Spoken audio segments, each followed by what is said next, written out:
Hey, everybody. Welcome to Critters in Taiwan, a D&D podcast about Critical Role, where a bunch of nerdy-ass voice actors sit around and play Dungeons and Dragons. I'm Ben in Kaohsiung. I'm Tim in Taichung. And we are Critters in Taiwan, where we sit around and talk Cheers. about the latest episodes of Critical Role, all things Critical Role. Maybe we'll even talk about their newest after show called. Yeah, that's right. What's it called? What's it called? Four-sided dive. Four-sided dive. I know dig that name, man. I like it. Yeah, I like it. And it was a great first episode too. I really enjoyed it. God, but yeah, we're going to be talking about everything. We're going to be talking about new Critical Role episodes. We're going to be talking about EXU. We're going to be talking about one shots. We're going to be talking about 2 shots, 3 shots, 4 shots, 5 shots, shots, all the shots. Just talking about all everything. spoilers. If you're not caught up, get the fuck out right now. Come back later. Yep. We sit around and we talk about Dungeons and Dragons. Particularly Critical Role. Yeah, we're about critters. We talk about critters sometimes. Yeah, every now and then. And speaking of, we'd like to talk about you. If you're a critter, we'd like to talk about you. Or He's not talking to me. He's talking to you. About you. Yeah, I'm talking about you. If you're a critter out there and you're paying attention, hey, drop us a line. Let us know what's going on. You don't got to be in Taiwan. You don't even have to be in Taiwan. Really, literally anywhere. If you're just on the internets, the socials, Which everybody series is. of tubes. Yep.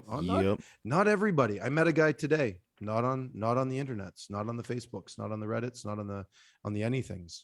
It was interesting. It's kind of rare to come by. Yeah, they're different. Yeah, I feel if you're gonna meet anybody like that, it's gonna be in an expat community. You have a higher chance of meeting somebody. Expats get a little loopy. Some people come here to get away.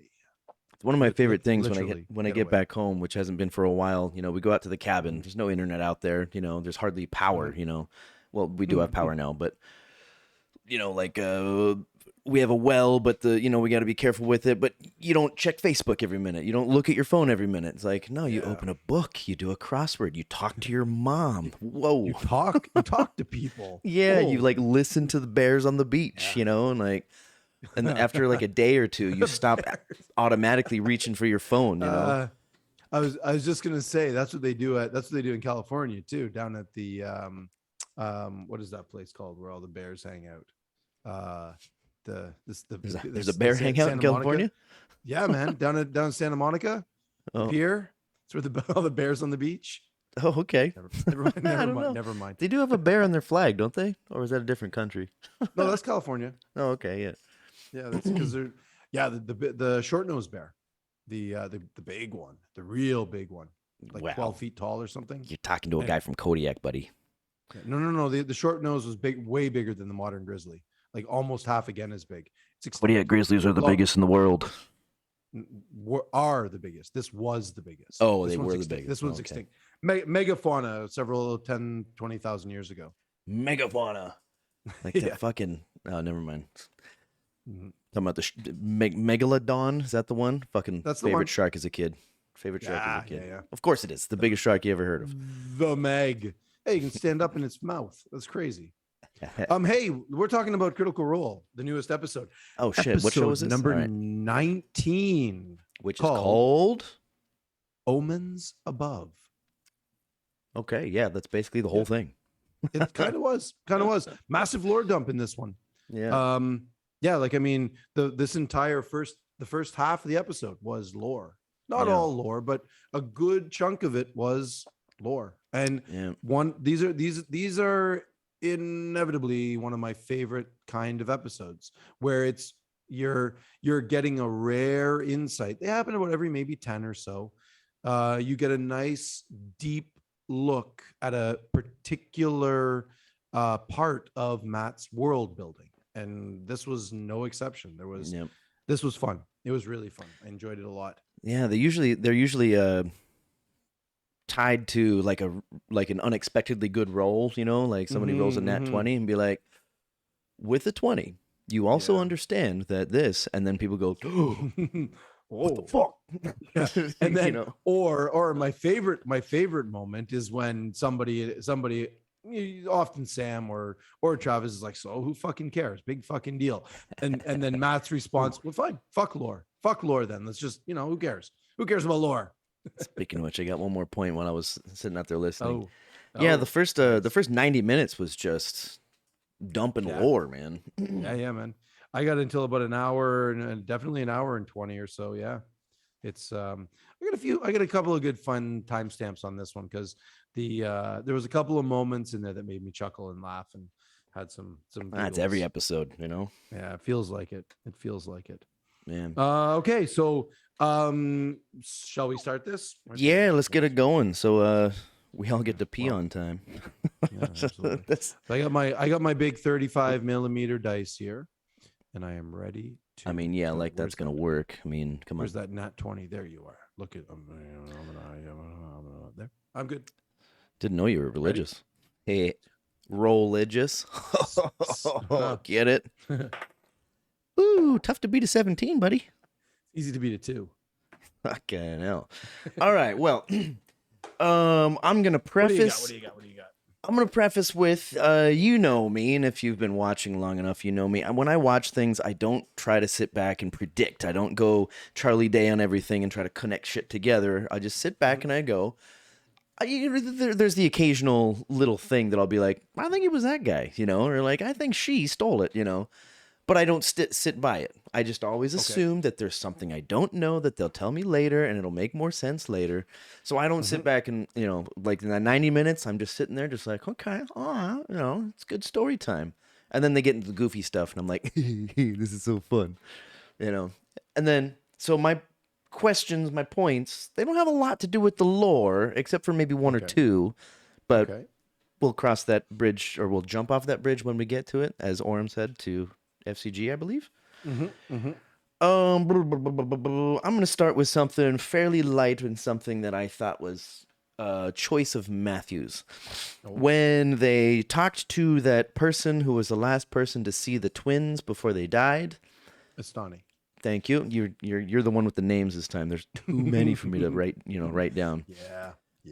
They go on this walk either to the observatory or something like that, and then there was that fountain that was just that's in the garden. Yeah. They took the walk to the garden where they were actually killed, where they were attacked. Oh, right. And it looked like pretty normal. Like, yeah, it's like you wouldn't tell that they got killed right here. Yeah, totally. Just a regular. Sorry, just a quick little fun little thing. I really liked the fact that Matt sort of said that it was filled with exotics, plants that are not from the area. So like they're civilized, like these people. It was interesting. It was a fun little theme there. I was like, that's a cute little thing to say. It's kind of contextual because. Just a quick little sidebar. I walk out to my local park with the pup a couple of times a day, and it's filled with exotics. There's, I would say, close to 50% or more of the trees there are not native to Taiwan. They are like there's Japanese trees and Indonesia. I've looked them up because I'm a nerd that way. I mean, they're not. You're not busy enough as it is. I mean, yeah. Anyway, carry on. Yeah. So the fountain, you know. He says like, okay, so it's just water's just continuously coming out of it, you know. Just a nice little touch. That's what I heard when I saw that. It was like, oh, magical little touch and a magical land. Makes sense. What does not Vox Machina. What does Bell's Hells do? Video game. Yep. Let's look into that. Totally. Which is fine. It's fun. It's Matthew's world. Let them build their sandcastles and stuff in it, you know, and then they focus on it. And I don't think Matthew had planned on like what's inside it. I'm pretty sure he's just making it up as he goes. And as soon as they get in there, the whole description and the like how they had the fern frog tied to a little string or something, and it's go ahead and explore. What do you see? Make a perception check. And it's like I think it was just Matthew like, yeah, there's a creature in there. If you fucking let her go, like she's just gonna get eaten, and like that's gonna be the end of Fern. Like you don't have, you know, it was just a little detail that they all went, huh? I got the impression that Matthew was just like, it's just a fucking fountain, man. That's, you know, even though he didn't show that, just on the description and after listening the second time, I'm like, it's just a fountain, just a door, it's just a chair. Come on. Yeah. My immediate pocket dimension, you know. Yeah, my immediate counterpoint to that is that he 100% had it planned out. You think so? I do. Because he knew that they would all fucking. Well, he dropped a little hint. He kept saying words like, "You see an endless amount of water coming out of this little pot." He said it more than once. Looks like Yeah, he did. Oh, Yes. okay. He dropped a couple of words. I had to rewind and I was like, why would they do that? And then I realized that he threw a little lure out there and then just sort of, any bites? Any bite? And they bit. Of and course. They bit on it. He knows them. because and the real key for that one for me was you watch his face as they're talking about it. See, I'm listening in my pocket still. My third listen through is going to be watch. His perfectly blank poker face, which is a huge, has become it's as to telling be for me as a tell. It's a tell. It's a tell. When he drops the poker face, I watch that and I'm like, oh, something's gonna happen. It's something. It means something. It does mean, like, not that this meant something because it was just a fun little thing, but I believe he fully planned it out. The fact that he said citrus, you have a citrusy taste in the water, and acidic, almost an acidic taste, and you I think feel he said citrus. He did. He said citrusy, and then later on he said acidic. Oh, okay. And then he said the currents are all moving, oscillating back and forth. And then the fact that Imogen couldn't use her telepathy for it, because it's another plane or different another plane, different dimension, plane, right? Pocket dimension or something. Yeah. Or here's my take. I don't think it was a plane. If it was another plane, it would likely be salt water, and this was fresh water. I think it's too far away. I think that it's a little arcane portal into a lake, fucking, on the other side of Marquette. A deep ass lake that rain fills it up enough. Right. Yeah. Just a giant big lake in the middle of the rain, in the middle of a jungle somewhere. Yeah, it makes sense. And that's what it's collecting the water from. Got to be pretty big if it's a little portal instead of another plane, because there was a beast, at least relative to the frog, was fairly large, at least when she was coming out. Yep. Yeah. I thought it was a pretty fun detail too, that when Laudna offers to use the yarn, and then they're like, and Laudna's like, how much yarn is it? I have no idea. And they have to look it up online, and look up the Michaels website.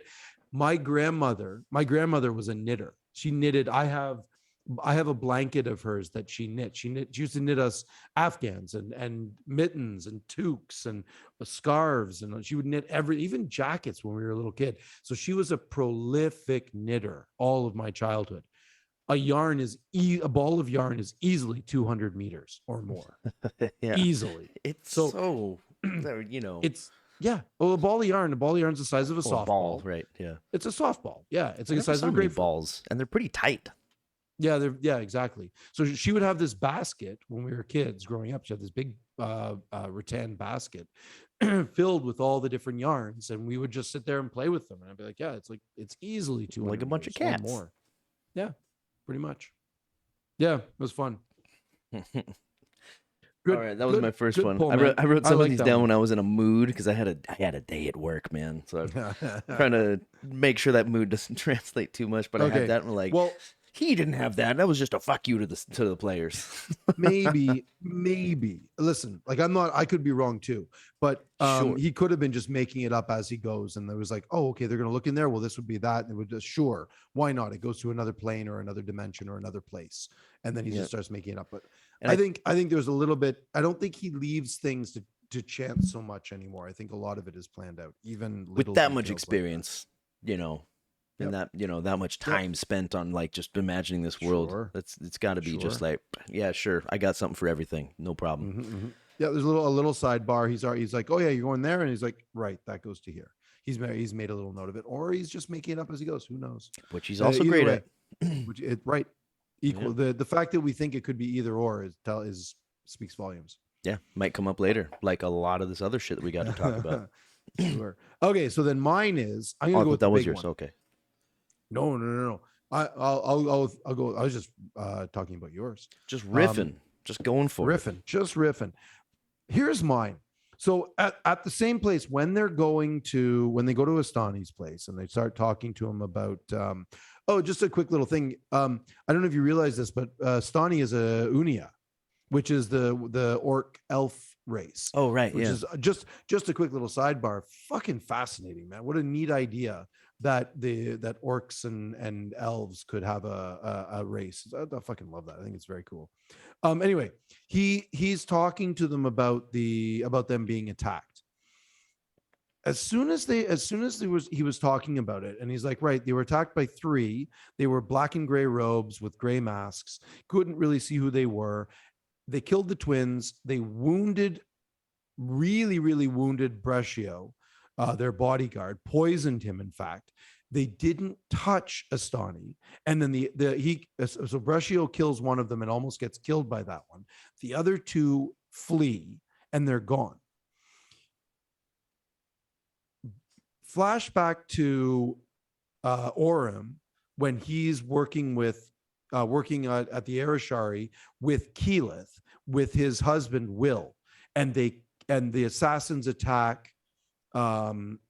they climb down out of the tree at the what's the place called that where Keyleth lives, Zephyra. At Zephyra, when they're at Zephyra and they come out of the tree, as I believe Orem described it, and they kill Will, and then they're gone. They disappear. Maybe, just maybe, like these ones were attacking, only wanted to kill the twins, maybe they only wanted to kill Will, not Keyleth, as Orem seems to think or has said. And then the what was the other point that I had about that? I think that was it. I think I just sort of musing about about Imogen also being, so this is the whole idea of being Ruidus born, right? Born under the light of Ruidus when it is flaring, when those flares come out of this of the moon, and they're born. And the 2 twins, Balin and Zayar, they get killed, but Brescio doesn't. Will gets killed, but Orem and Keyleth don't. Maybe they weren't after Keyleth or at all, or anybody else. Maybe they were after Will. Yeah, I mean, they speculated on that a little bit. They were like, Keyleth, maybe you were fucking Ruidus born. Maybe you were Moonborn the whole time. You know? Yeah. Well, I think they were kind of jesting about it, but it's like I don't think so. No, there was some fun metagaming stuff about that. I liked meta gaming lore. I don't know what the fuck it was. Yeah. That was a really fun moment when they're trying to figure out Keyleth's age. Marisha just goes, yeah. She, to her credit, she shut right up. She completely shut up, and she's like, I can't say it because I'm not Keyleth, but because she knows. But she's like, I can't say anything. And as they're fumbling through trying to figure out how old Keyleth is, as a fun little moment there. Oh, she's also the one that's like, it was 486 PD or whatever the fuck that number was. She was the one to say that. It was like 843. Yeah, it's like, here's my birthday, or here's here's this. Yep. So do the math. I'm not going to tell you. There's that. Math. Well, that what happens. I wrote this down. So Fern asks Astani if Keyleth is Ruidus born, and he's like, well, how old was she? And she's like, well, not old. They figured it out, not old enough. And then it doesn't get translated into the subtitles, which is how I usually figure this stuff out. I had to rewind this about 5 times to actually know what Liam says. And because Liam looks at Laura and he mutters, she was the same age as the twins, Vex and Vax. And then Marisha says, well, she hit level 20, became the voice of the Tempest, and druids at level 20 stop aging. Yeah. So she's going to live forever. Well, virtually forever. It's like every 100 years is 1 year. Right. So it's virtually ageless. So it's then Liam says, yeah, and Vax is also ageless because he's the champion of the Raven Queen. And he looks over at Laura and he goes, it's just Vex. And that's when Laura goes, don't you just vex me, you fuck. And just like yells at him, and the whole table bursts out laughing. Like, it's just wonderful fucking moment of meta RP gaming, whatever you want to call it. Just really fun. Yeah. There was quite a bit of that this time, because there's all this speculation on their parts, and there's a little table talk, but also just like, it's fun to hear them think of things that I didn't think of from the first campaign, etc. And I'm thinking, and again, we get to see Matt's poker face in full effect here. I think he's dropping these little nuggets about being Ruidus born. The twins. This is my theory. I know you don't play this game, but I do. that's why I come here, man. I think just speculation now. It's not even that I think this. It's just a thought. It's just a thought. A thing, whatever. The twins were Ruidus born. Will was Ruidus born. Maybe the big moon, little moon thing about that is problematic, but I can work through that if I need to. But I think that these little assassin things, these melty assassins, are after Ruidus born, and they're going to be after Imogen at some point. This is a long game that Matt's playing. Yeah, I wonder if they're like, going North Korea on this shit, and it's like you and your father family, and your father's father and your whatever, like generations of people, like that kind of thing. We will erase your name. Yeah. Also, a real quick note before the next rollies, I did notice a little detail where Matthew was saying, it seemed like the flares from Ruidus also would like, what's the word when you're not ready for labor yet, but you go in it anyway? Induce, like births were induced sometimes because of the flare. He said that, and I caught that point the second time listening through, and I'm like, oh, interesting. So like maybe there's something like fated for these unborn children for some reason to be Ruidus, or it could just be random as fuck. But why would these kids get pushed through childbirth and not these ones? Unless there's some kind of God involved or something like that. I just suddenly realized something I meant to look up to these past 2 days and I completely forgot, was the god of Ruidus, if there is one in the Tal'Dorei guidebook or the it's not the Moonweaver, is it? Moonweaver is Katha. That's so I knew that. We knew that from campaign 2. And before actually. But I really wanted to look up and see if there's anybody associated with Ruidus, and I completely forgot. Hey, quick search question for next time. Next time. Rollies it is. It's going to be tough for you to beat a 5. I think my 9 will do it. Take it, motherfucker. All right. So so talking about the moons, talking about Ruidus. At the 58-minute mark, almost exactly, Fern, this is still part of the big lore dump at Estani's place.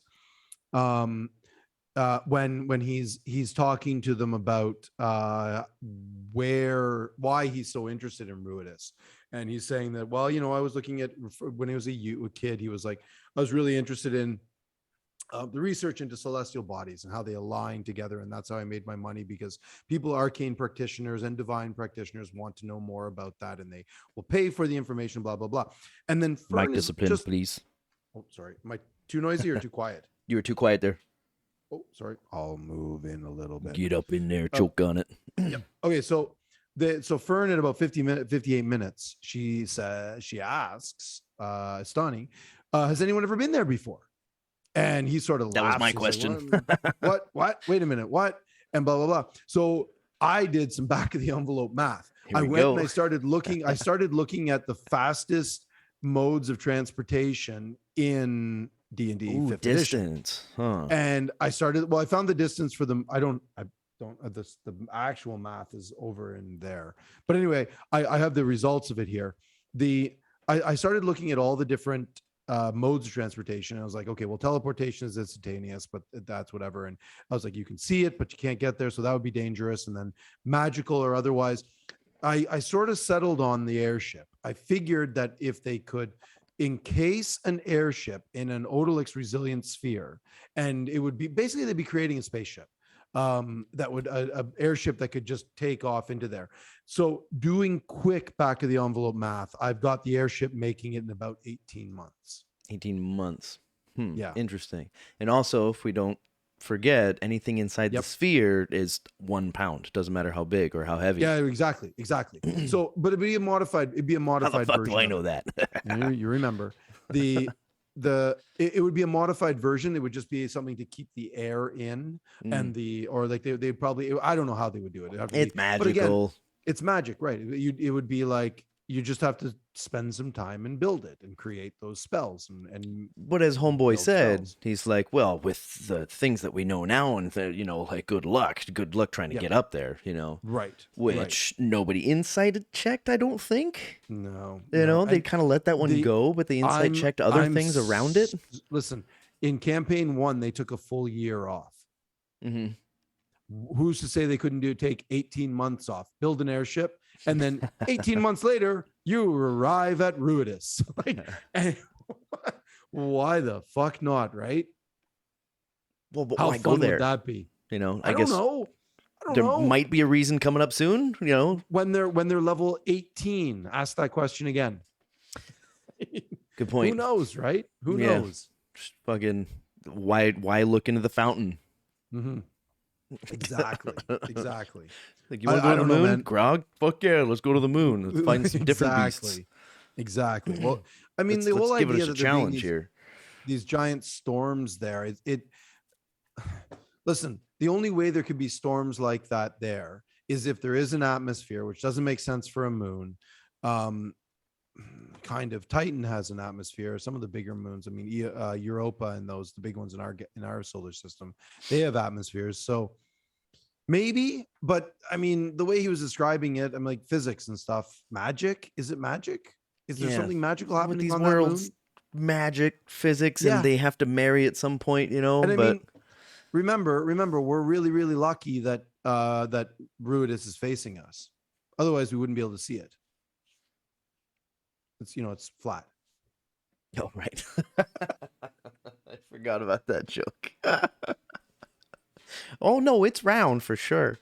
FCG's little comments in there is like, wow. Listen, man, Sam's commitment to that gag is priceless. I think he's making it canon, dude. I think he's making it FCG canon. Can't wait. And I love Matt, how Matt's dealing with it like face palm, and then he's like, "Oh, you poor adult creation, you." Yeah. Or contraption, that's right, or whatever he called him. He's like, yeah, all these things out there, and FCG's like, well, okay. Like, didn't really say anything, just reacted. Oh God. Oh, it's so good. It's so wonderful. Similar to that one, then, if I may. Yeah, you may. This is the last one that I just kind of noticed. I believe it was before the break. Chetney has no interest in looking at that moon. No. They go back and he's like, "Where are we gonna find out? We're looking at a thing through a thing. I'm gonna hang back and do this." Yeah, he hangs out at the inn. Yeah. Yeah, and he's just hanging back. He doesn't want to look into it. I heard or saw on the Reddits yesterday where it was like, I didn't really have a lot of context, but the title was something like, "This is the face of somebody where their backstory just smacked him in the face," or something like that. And they just showed a picture of Travis being like, I have no idea if it's relative or not, but I'm like, well, and I wasn't watching. I'm listening in my pocket, so I haven't watched it yet. So I didn't see the face. I didn't see when the face happened, or if it happened. It could be somebody making shit up and just putting a picture on it and memeing about. Nope.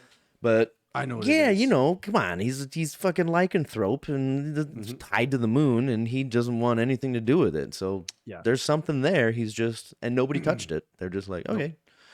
No, I was kind of surprised they didn't too. I was surprised that they let him just sort of take off and be like, "Okay, you don't want to be." Like, but again, don't you want to learn more about this thing that might have something to do with you? Oh no, I'm gonna go check this tree out. He did make a comment. He's like, "No, I know what the moon's for. That's where I get my powers, from the moon. I don't need to know any more than that." I think there was sort of a comment like that, offhand comment. So maybe it's genuine. Maybe you're right. Maybe there is something else behind that. Maybe there's a. I'm gonna guess that he gets. I don't know how much the moon is. In 5th edition, or even in Matt's world in the homebrew that is Critical Role, I wonder if the moon, how much the moon is tied to lycanthropy, if it even is. Like discipline, please. Sorry, I know you're mumbling. Well, I was kind of mumbling. Yeah. I don't think it has much to do with lycanthropes in 5th edition or in his world. I think could be. I mean, they did touch on it. And again, I just sit back and be like, "Yeah, maybe I know enough. Maybe I don't. I'll just keep watching." But if I may, I do know where that face comes from. I believe. I'm from the picture I was talking about. I think so, because I'm pretty sure I know which picture you're talking about. It happens at, there it is. It happens at 2 hours, 17 minutes and 40 seconds. And he keeps that face for about 35 seconds. Oh, and okay. nobody at the table sees it. Huh. Everybody's too busy. They're either writing notes or they're watching Matt. And Travis is full on looking around the table, trying to see if anybody catches it. Because they're at the, if you don't mind, if I bring this up. Okay.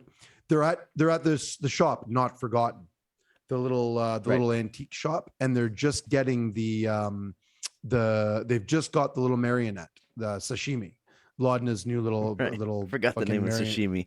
Right. Pate sashimi. That's brilliant. It's amazing. Fucking Marisha, well done. But she's describing the lady. I didn't even write her name down. I don't know what her name is. The old lady at the Tima, I believe. No, Tima was the tiefling at the tiefling. Fuck, that went over my head. The withered willow, witherbow medicines. Right. I don't remember the last one I just heard. Don't remember it. Not Forgotten. Anyway, she says, she's like, this jacket. She's describing the wooden box, the Jack in the Box, and she's sort of describing it. And she's like, it's dark stained wood, and it's all beautiful, and it was made by a craftsman. His name was Oltgar. And I saw Travis's face, and I'm like, the fuck did that name mean? That name seriously meant something. Ooh. So I had to go look it up. This was the guy in Uthadern that Chetney had the fight with. That then the reason he left Uthadern, he got chased out of Uthadern. It's because of this. And that came up before. This came up in episode 8. I had to look it up. It came out in episode 8 that he. You should stop saying that so everybody thinks that you're just fucking brilliant. Yeah. Well, I was like, that name definitely means something, because Travis's jaw dropped, like full on. He was like, oh, and then it's like. And yeah, nobody else picked up on it, because they were like, Oltgar? Was that Oltgar or was that Oltgar? And he was like, Oltgar. And they were all like, okay, still don't got it. whatever, it doesn't matter. And Travis, I wasn't watching, so he's sitting back there like, y'all don't remember? Well, fuck, yeah. Like, I know that fucking name. And then he puts his head down and he starts writing. And so there was something. Yeah. I love that moment. I think it was Laura who was like still don't have it. Whatever. I'll write it down. Exactly. And then Matt spelled it out, I don't know if Matt brought that back as sort of a thing for Chetney to chew on for a bit, or if it was already there. I don't know. Fun though. We're at this place in this campaign where like there's tons of fucking feelers out there, and who knows which ones are going to connect at what point. Totally. Yeah, we talked about this in our episode 4 or 5 or something, where it's like there's so much to learn, man. It's in the beginning. I'm so excited. There's going to be a new character for this is back when Bertrand Bell was still around. Absolutely. Like, who's going to be his next character? All right. No, not my turn. I think it's Rolly's, right? No. I rolled the 9 to beat your 5 or whatever. Oh, right. Oh, okay. Well, then I'm gonna counter back with similar timestamps. It was like 2/16/18. I sent you a message online. Oh yeah. And I was like, and I looked back on it today, and I watched this time, and I rewound. I pulled a Tim there, and I rewound, and it looked like it was mostly just Travis and Laura reacting. And it was Matthew was in the shop, and he said something like cherubs or childish like or something like that. And then they both went, pah. Yep. Like Travis reared back, and then Laura, put her head down as she does when she's laughing hard, and everyone else just kind of maybe giggled. What the fuck is up with that? Okay, so who was in the shop? Catch any jokes there. Ashton and Imogen were in the shop. This is again in the same shop, Not Forgotten, with the old lady, and it's before the sashimi thing. And before they get the marionette, before they get before they look at the Jack in the Box, she reads thoughts. Imogen tries to read the shopkeeper's thoughts, just gets a little cursory thing. And then she asks, is like, oh yeah, do you have anything that's enchanted here? And she's like, oh, so many things here are enchanted. She says the enchanting. cherubs and enchanting. Well, right. She says so many things here are enchanting. I actually wrote it down. The laugh was at the miscommunication with enchanted versus enchanting. So she was like, oh yeah, all my things are enchanting, cherubs and angels, and she's just going on. And That's then all it was. That's all it was. That's all it was. That was quite the boo of laughter. And was like, Jesus, what the hell did I miss? I went back just listening. And like, I'll just ask Ben. I don't know. They're going looking for magic items, or specifically looking for healing potions and magical items, or they're looking for another Gilmore or a Pumat Soul or something. And that's what they're looking for. I hope people keep their expectations low. Let it happen. I know. Like just kind of like the name of the group and all that shit. Let it happen. On that same sort of a thing, right at that moment, a very strange, another one. I've commented on this one before. Laura says, okay, I'd like to read thoughts. And Imogen reads thoughts. And Matt's like, okay, yeah, you get a little thing. Laura picks up her D20 and rolls it. And that's it. Looks at it and nods. Okay. And that's it. Huh. No, Matt doesn't request a dice roll. Could be nothing. Could be something. Laura picks up the dice, but she's done this several times. She like presents it. No. She picks up the dice and she goes. Does her roll? Okay. Huh. That's it. If I watched it a couple of times, she just picks up a dice. But it's happened. This isn't the first time. This is like second or third time. She says she's like, I'm gonna read thoughts, and then she rolls the dice and doesn't say anything. Huh. And I don't know what that means. Like it's a mystery, eh? It's not the first time this has happened. She's like rolling to keep thoughts like other peripheral thoughts out of her head. Perhaps maybe it's like one of those things where she has to like points of exhaustion type of thing, where it's like if you fail this, then it's like, all right, I probably shouldn't do that anymore. I'd love to know the DC. Is it a 1? Is it 5? Is the DC 5? It has to be 5. It's got to be low, right? It's got to be really low because she's practiced at it. There's a maybe fun that's why it's so moment. nonchalant. You're like, yeah, of course. I just wasted a 20 on that bullshit roll. After the break, Imogen talks a little bit about her family and her mom. Her mom is gone. She's never met her mom. She only talked to her mom in dreams. Her dad wants nothing to do with her because and she says, maybe because he doesn't want anybody to read his thought. He doesn't want to be around somebody who can read his thoughts. And I was like, my brain instantly went to how terrifying her dad must have been for her dad to have a teenager who could read your thoughts. Can you imagine? Like, just imagine a single dad raising a teenage girl who can read your fucking thoughts. Woo! Oh boy.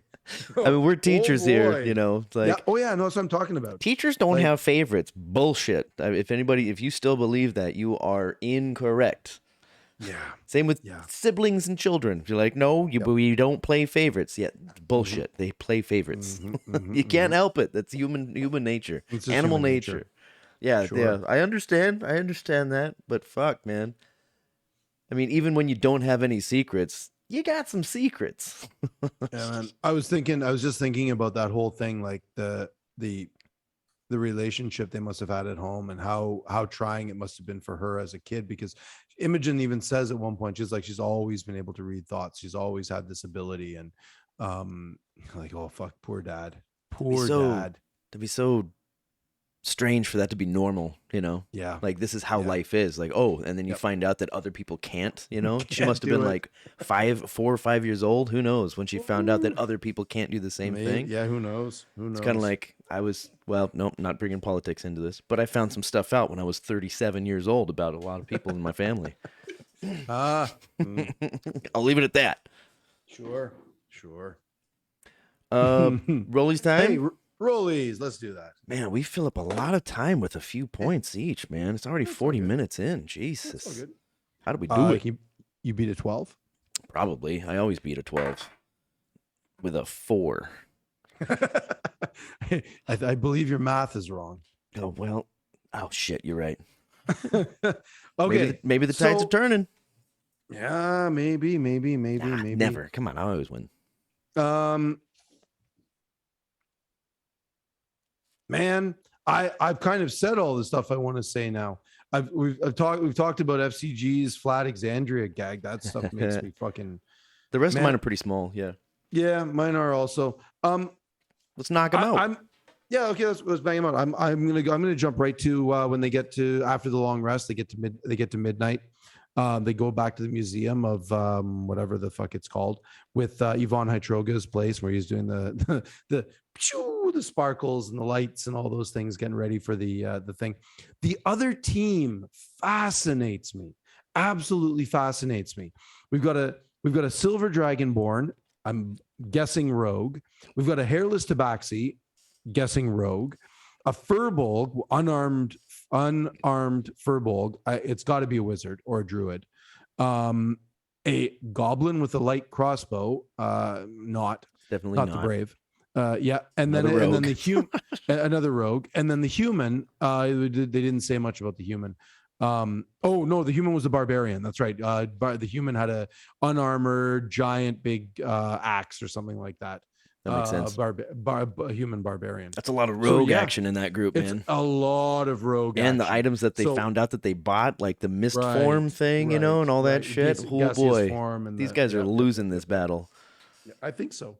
I genuinely think they will lose. Yeah, I think they will. Yeah. But here's the big but on the end of that one. They may lose, but I guarantee you they take a bunch of shit. Like the other stuff that they're not Fern's supposed to try. Yes, exactly. You check the size of the fucking telescope. How big can I see it? Don't brilliant. Take the telescope, Fern. Yep. So my point is exactly that. I think that this other group is going to win because they're I have no doubt. Matt's going to have created them all at level 4, the same, or level 4, level 5. They're be unfair if he picked them at level 5 because level 5 is a massive jump at. But maybe he does. Maybe he says, "Fuck it, why not?" 3 rogues, so we think potentially, yeah. We don't know, but I mean they're dual wielding. They've got to be rogues. Whatever does or sub archetypes anyway. Could be. I think the optimal Tabaxi class is archetype is rogue scout because the way Tabaxi can jump. Yeah. And their stealth is off the charts and they can jump. A hairless tabaxi is kind of weird, but still pretty cool. Furbolg, don't know. Goblin, don't know. Human, barbarian, likely for the muscle. I'm curious if they're just gonna fucking start combat right away at the beginning of next episode. Because with whom? With the other team. You're 100 feet apart. If my mind's right, Chetney's gonna go straight into werewolf form and just tear into them. Because why the fuck not? See, okay, this is what I gotta ask you. The second half, I started on it before we started doing this, and I don't remember a ton about it. I know that they got back to that thing, but I don't remember when they said, and that's where we'll pick up next week. I don't remember what happened there. I was in the gym at the time. No, I wasn't. I was here. Hytroga says, okay, here's what you have to do. You have to find the simple lapis earring of the mythic Jin Haruden, who built and dissolved the kingdom of Najme. I don't know. Taj Najme. You got to stop writing with your left hand, man. Yeah. The earring is called Wind Folly, and they have until sunrise to find it. Right. To retrieve it and bring it back. And then Fern says, well, so do we just start now? Or we just go right here? Like, it seems unfair if we're both together. And then he's like, oh, you're right. Okay, so maybe you should go over there and you go over there. So they back up 100 feet. They back up on the street of the thing 100 feet apart. And that's where we'll pick up next week. That's what happened. Yeah. Combat though, really? I wouldn't see that. It seems a little reckless. I think Matt, the first thing he says, I'd like you all to roll for initiative and then see what the fuck happens. Because they're gonna attack the party? Or just go. Right. Yeah, you're right. Who's gonna get to it's like battles? Like, no, not necessarily. It's just who goes first. Yeah, who goes first? He did say bad idea to go in. You're right. I think you're right. Yeah, maybe. I don't know. It makes perfect sense, it's basically a starting gun, like Yep. And you lose sight of them, quickest. So now he's that would be so cool, dude. Like, everybody rolls initiative and like they stay in initiative order regardless of where they go and what they do, but he's still sitting there writing down what they're doing. Yeah. That'd be so fucking sick, dude. Yep. Ooh, and then maybe a four-sided dive. He could The tell us about world, it, like what the world other is team not was doing. static. The world is moving. Ooh, oh, that's Yeah. fucking exciting, dude. I like that. Oh, damn. Now, if it doesn't Yeah. happen, I'm gonna be super disappointed. Well, if it doesn't happen, it'll be something equally as good, perhaps. I'm sure. Well, every episode's fucking terrific so far. God damn.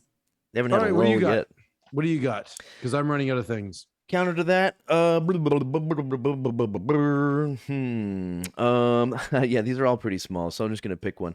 This last one here with the music box, really small. Oh yeah, It's not even a point. Yeah. It's just Loved fucking. It was hilarious when I was watching. I did the Tim, and I had to go back and watch the reactions because he did the music box, you know, and the way he said it, he's like, and the music stops. You know he's gonna say something like he didn't say like, and the music stops. No, he was like, and it stops, and he looks, and everybody's looking at him like, what happens next? Everyone, you know? And then the thing pops open. He got Sam, he got Taliesin, he got Laura, and he got Ashley. The other three were fine. Hard.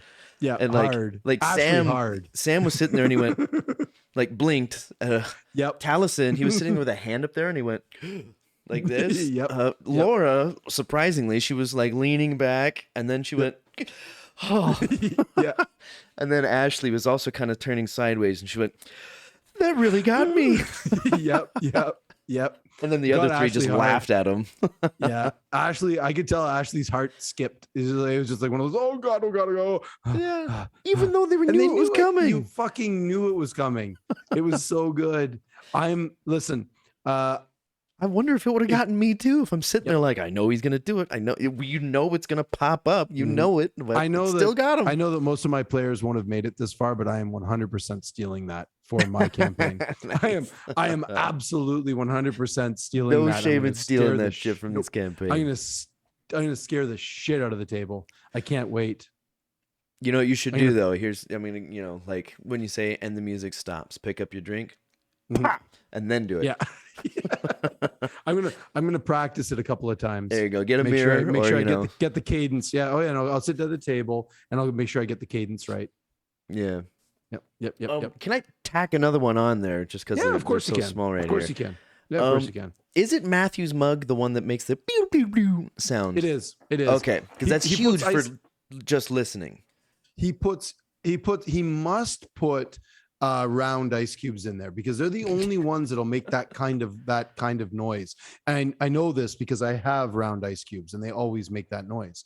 It's like the same thing. He picks it up and it goes clink, clink, clink, clink, clink. It makes those wonderful musical notes. Yeah, and it's really exactly like losing a phone call on some app or something. It sounds almost exactly like it. I don't remember which app it is, but I know I've heard it before on my phone. Maybe it was Skype or something. I don't remember. Yeah, it is a wonderful, wonderful sound. Yeah, it is. I love the sound.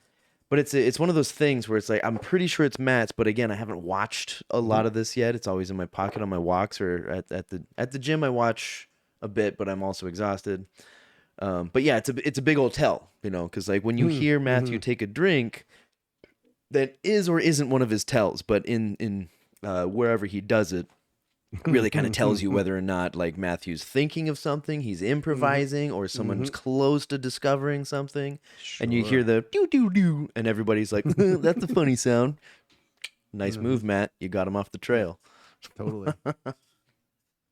That's a curiosity question. I've got one more tiny one, but where are we at? A counter? I think I won, and then that was your counter. So last roll. Okay, last roll. Let's do it. Last roll, and then we'll call it because I got no one way more. You're beating this. 11, 16. Fucking hell, man! The tides have turned. I relinquish control. Right. You got the rollies, man. There we go. There we go. Listen, this is a small point. Again, it's another Matt point. It's a really good one. At first, I was a little bit ticked off at it, so I'm just going to preface it with that. Not ticked off. I was a little bit disappointed. Fuck this game. Yeah. Fuck this fucking game. When they go back to Astani's at night and they go back to look in the telescope. He invites them to go look through the telescope and then check out the the moon. And so they're all looking at the moon and they're checking it out. And Ashton goes first and he gets a good roll and he gets to see the clouds and the storms on Ruidus. And then Imogen picks it up and rolls shit and doesn't get to look at anything. And then somebody else goes and looks and they don't get to see very much either. And then his FCG rolled a 1. Yeah, FCG rolled a 1. That's right. With guidance. And then I thought Ashton rolled pretty low. I thought he got like a 9 or something. He got like a 15. Oh, did he? Okay. Yeah, he did. Oh, yeah, that's right. Because he was like, you guys got to see this. Yeah, exactly. Right. So, and then Orem rolls and he's like, well, and Matt's like, well, this is the last one. He rolled a 1. Coming in. He rolled a 1 and then halfling luck. Orem has the shield that lets him roll advantage every time for perception checks. Oh, I thought it was halfling luck. Well, okay, no, but he rolls at advantage. So one of them was a 1. And then so he's like, I'm going to re-roll that 1. Oh, he always rolls, I see. He's always rolling 2 dice. And then, so essentially with halfling luck, with perception rolls, he can roll 3 or 4 times. Right. So if he had like a 19 and a 1, that 1 could turn into a 20. Absolutely. Wow. Right. Okay. I didn't realize that. Oh, that's fucking sick. Yeah, it's pretty cool. So he has his shield. He got a 19, for that roll. Right. So he gets the roll and he gets to see, and he's like, and then Matt's like, okay, you get to look at, you see the storms and you see the poof, poof, poof, movement. I got right. Imagine looking at the moon, our moon, and seeing movement. I think that's why everybody got chills and shit, like I'm getting right now. So and then Matt says to him, your first thought is, I have to let her see this. And then he pulls, and then he goes to Imogen. Orm's like, Imogen, look at this. Very. And so initially I was like, you should, you're breaking those rules. But then I was like, no, wait a minute. No, this is you furthering the story. That's what it is. Yeah. It's not so much like giving them chance after chance after chance until they succeed. Yeah. Well, that's why he said this is the last one before the cloud's going to take it. Right. Yeah. Right. And I mean, if he rolled him. Sorry, you go. No. If he had, you're right. No, you're right. If he had rolled shit, then maybe he would have, whatever. But God, how would that would have been I wanted to see it's just Matt's way of gently guiding them to furthering the story, to keeping the story going, and then being like, okay, this has to be relevant to you. This is important to our story. So let's not take away the agency of the players and their enjoyment of these things that are kind of crucially important to their backstory. That was, as I started thinking about it, reflecting, I'm like, that's a really good call. Don't be a stickler. Man, I think I talked about this last time. I been watching a lot of Brennan Lee Mulligan and about his sort of philosophies on dealing with players and allowing players and being like his DM tips basically, and about helping players retain their agency and giving, not getting away from that dick DM mentality of just being like, no, the dice exclusively tell the story, and if dice fail, then the story fails and you lose. It's like, no, that's not fair. It's not right. So in some certain moments, you really have to just let everything go the way it's supposed to go, because you are telling a story together here, and there's no point in ruining that story. That's all.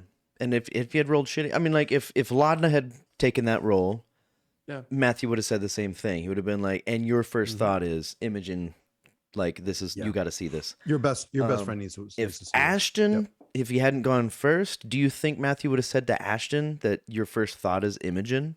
I don't think so. No, I don't think so. I think with FCG, I think so. Yep, maybe. And with Fern, I don't know. That's a coin toss for me. Yeah, I think so too. Because she's kind of, just kind of chaotic. So she'd be like, "Oh, that's so nice," there, so and then just move on, right? Yeah, I wonder. Sometimes it's amazing watching the dynamic, like the fact that Matt now in 3 campaigns and multiple one shots and not even Molly Taliesin playing 2 different characters, Molly and Caduceus, and not Sam playing Not and Veth, and then all of these, just all the different characters. Like this is, Travis's second character, Robbie coming in and out and doing all of this stuff.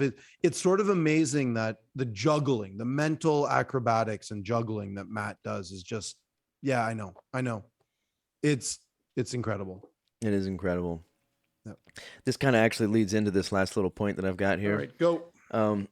So I watched through the EXU 2-shot.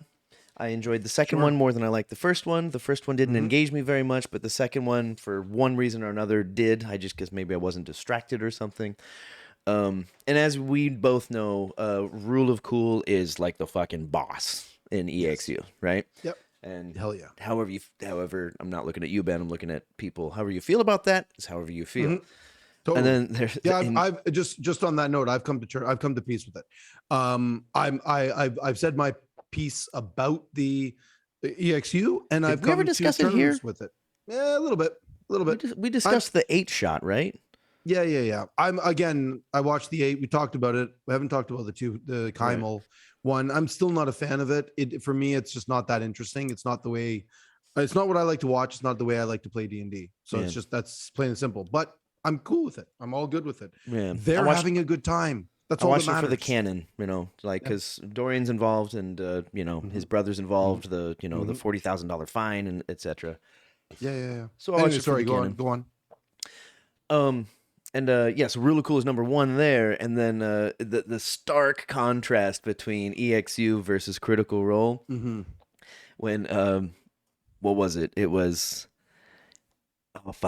Orem gives advantage to someone's deception. It was FCG was lying about in our friend, so we don't double buy, and right before Sam rolls, he's like, and I assist. And it was so fast. It was like, and I assist. He's like, how do you assist? He's like, you assist by smiling.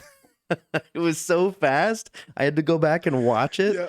Yeah. And like so that award-winning smile that Liam has. It's just, and Travis is over there like, it's actually really good smile. He didn't say that, but that's like what his reaction was. And Matthew he was like, all right. He made it so clear and so obvious that like Rule of Cool doesn't run this game, but it's a rare occurrence, making sure y'all understand, but go ahead, take advantage. It was wonderful. And he rolled a dirty 20 after that. A dirty 20. Yeah. Which was great. And I'm just like, all right, Sam, go ahead, take this one. I love how Sam does the callback later on in the episode too. I assist by smiling. And Matthew's just like, nope. doesn't even acknowledge it. I think he may have looked at him and just like looked back, That was so great. Yeah, just that contrast between the two, just because I just came off EXU and then I watched this and I'm like, what a difference that makes. Whereas EXU is like, take inspiration. Yes. Doesn't take much to, impress her. No, not at all. Not at all. And again, like I said, it's not my cup of tea. It's not the D&D that I enjoy playing and or watching. But they're having fun, and that's all that matters. They're telling their own story with their own way. I have absolutely no problem. Listen, man, I've sat down at other people's tables and been thoroughly not impressed with how it was going. But I look around the table and I'm like, you all are having fun. Awesome. Like, do your thing. You guys have fun. Sounds great. Shit, man. I go on Twitch all the time. Play D&D and have a good time. Yeah. I watch people play games that I am not interested on Twitch all the time. It's like, not my game, but that's why I'm watching it. Hey, looks like you're having fun. Cool. Probably won't watch the game twice. Yeah. But the one time is enough for me. All right. Well, hey, before we end it, to reiterate or repeat the announcement about you. Oh yeah, I'm flying back to the motherland on Friday. I'm going back to celebrate Mom's big birthday in 2 weeks. Yeah, 2 weeks. So I will be off island. I will not be a critter in Taiwan anymore. I will be critter in Canada. I'll be a critter in Canada, a hoser. But I'll try and get on. I'll try. I think they have the internet in Canada, right? I think so. Depends on where you are. Okay. I mean, I've been there a few times, so I should know. Yeah. It may be a very different podcast in Canada. He's gonna have a whole bit different background and everything, Oh, it's gonna be wild. Maybe I wonder if I can do it up at Dad's cabin. Maybe I know he has internet up there, but it may not be strong enough to do it. I'll probably be at my brother's house in Toronto. and I'll do it from there next week, and then we'll see how it goes. But it'll be spotty for the next few weeks because family first. Yep. I've told a bunch of my friends, I'm like, I want to meet you guys. I definitely want to hook up and get some patio beers and things, but family first, 100% family first. So if and that includes this, unfortunately, that includes Critical Role. There may be some episodes I miss over the next couple of weeks just because I won't have time. Yep. And so we're going to be playing it by ear this next couple few weeks, something like that. We may or may not be right back here next Tuesday, depending on Porch Beers or depending on family matters. Well, like I told you, I will be logged in there and I will be able maybe sit down. It's just also going to be a matter of if I'm going to even have time to watch the episodes or not. Because my schedule here, easy, no problem. Schedule there, maybe not so much. That's why we have the schedule. Yeah, you're gonna be on Critical Role time instead of Critters in Taiwan time. No, I won't even be on Critical Role time because I'll still be 3 hours off. Because I'm on the East Coast and they're Pacific. I'm Eastern. They're yeah. So it'll be a 12-hour time difference there.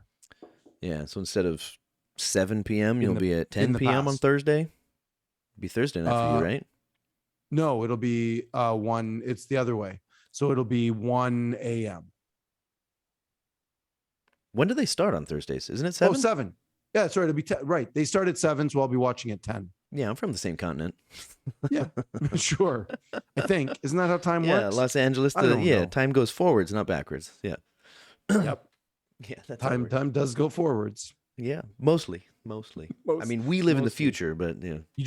You just got to hit 88 miles an hour. Right at the moment. I got nothing to promote. No shows coming up. Nothing to plug other than best band in the world's going to be playing in September, but that's not important. That's go catch your propaganda when you can. That's nothing to do with Critters in Taiwan whatsoever. But I can't stop thinking about it because I'm thinking about going back and actually catching that show. Yeah. In which case, I would be playing by ear whether or not we have a show on Tuesday. Man. But nothing to promote. Nope. Okay, Nothing. Announcements are out. Then might as well wrap it up then, yeah? Let's wrap it up. Word. Okay, cool. Tell us we're full of shit, or tell us that we're just the best broadcasters you've ever goddamn seen in your life. That's a fake 20. That's a fake 20. Don't believe it. Don't believe it. There's a 1 that he's looking at right on the other side. I didn't. It's true. Yeah, get in touch. You have any questions, anything to add, anything to take away, anything to bitch about, whatever you got, all the information's right down meow. And if nothing else. Nope, I got nothing, man. Okay. Peace. If nothing else, don't forget to love y'all chuthers. And is it finally Friday? Hey. Peace, y'all. Pew.